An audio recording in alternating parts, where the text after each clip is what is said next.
The opioid crisis is a major public health issue, but it's also very personal to many of us in this room. I would say most of us.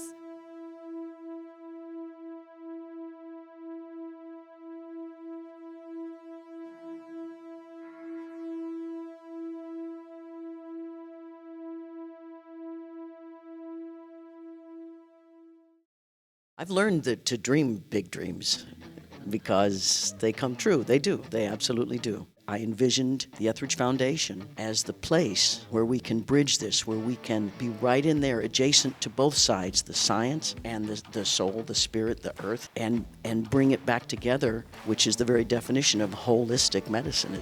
We're all related. As we utilize the same resources, we help each other. We bring balance in each other's lives. The Etheridge Foundation makes sure that a percentage of every dollar goes to the indigenous, going back into the roots of where each of these medicines came from.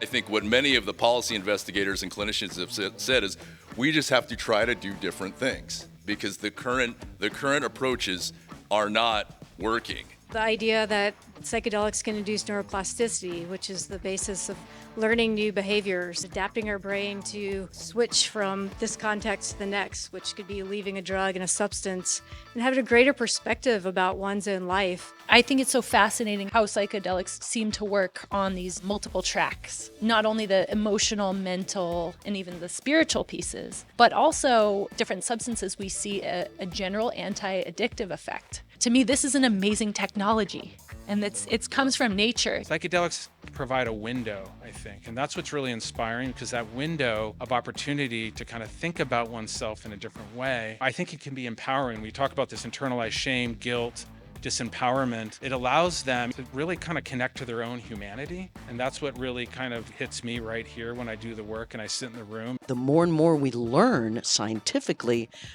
that road between soul and science is getting closer and closer. You all, you've heard about the scope of this issue, the intensity and severity of it, and we've also heard about some incredibly promising changes that we can build. But we can't do it alone. We need you. We need others to join in this movement with us.